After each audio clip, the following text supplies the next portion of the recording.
ओम भगवती माता की जय। सभी दर्शकों को मेरा नमस्कार है।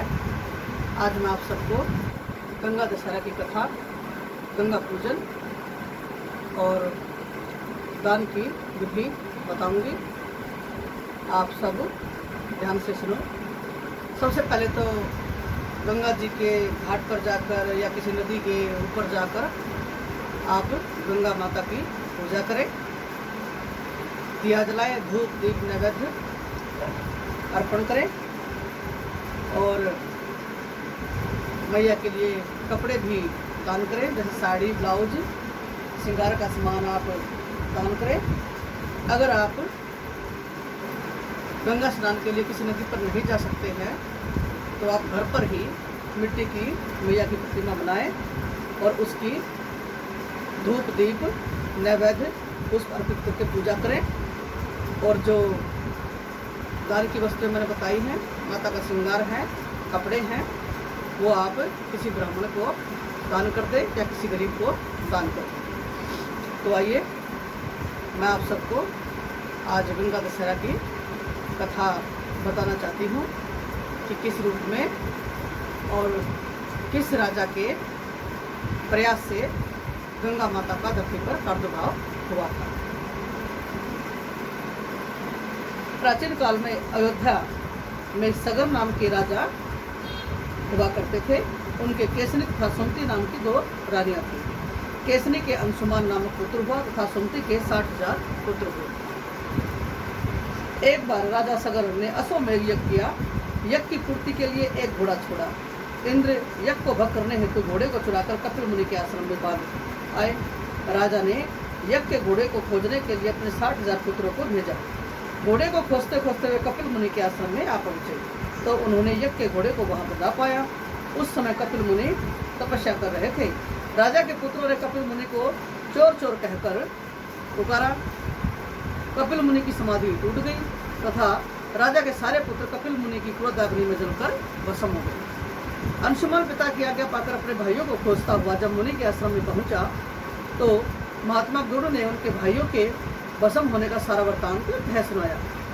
गुरु जी ने अंशुमान को यह भी बताया कि यदि इनकी मुक्ति आप चाहते हो तो गंगा जी को स्वर्ग से धरती पर लाना होगा। इस समय असौ को ले जाकर अपने पिता के यज्ञ को पूर्ण करो। इसके बाद गंगा जी को पृथ्वी पर लाने का कार्य करना। अंशुमान ने घोड़े सहित यज्ञ मंडप में पहुंचकर राजा सगर से सब वृत्तांत कह सुनाया। महाराज सगर की मृत्यु के पश्चात अंशुमान ने गंगा जी को पृथ्वी पर लाने के लिए तप किया, परंतु वह असफल रहे। इसके बाद उनके पुत्र दिलीप ने भी तपस्या की, परंतु उन्हें भी सफलता नहीं मिली। अंत में दिलीप के पुत्र भागीरथ ने गंगा जी को पृथ्वी पर लाने के लिए गोकर्ण तीर्थ में जाकर ब्रह्मा जी को प्रसन्न करने के लिए कठोर तपस्या की। तपस्या करते करते कई वर्ष बीत गए।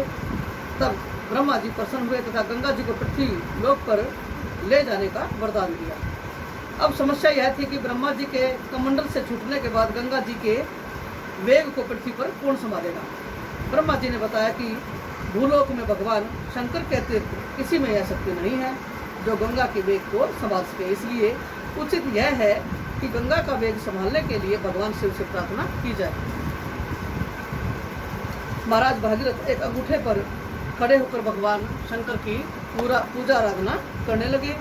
उनकी कठोर तपस्या से प्रसन्न होकर शिव जी गंगा को अपनी जटाओं में संभालने के लिए तैयार हो गए।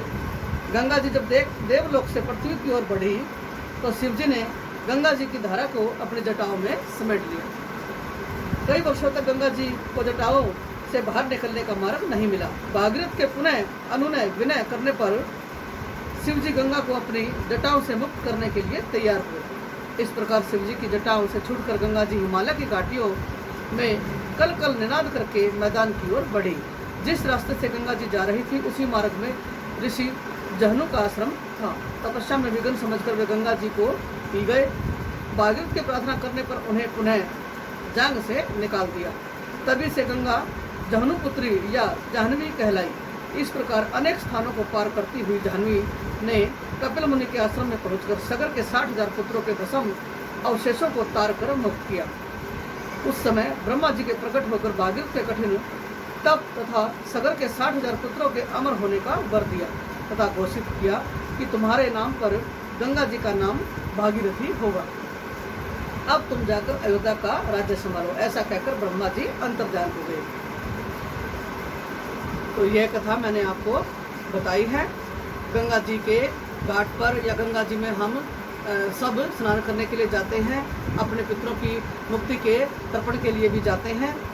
तो हमें गंगा का पूजन, गंगा दशहरा को अवश्य करना चाहिए। इसी दिन गंगा जी का धरती के ऊपर प्रादुर्भाव हुआ था। अगर आपको हमारी ये वीडियो पसंद आए तो आप लाइक कीजिए, शेयर कीजिए और चैनल को सब्सक्राइब कीजिए।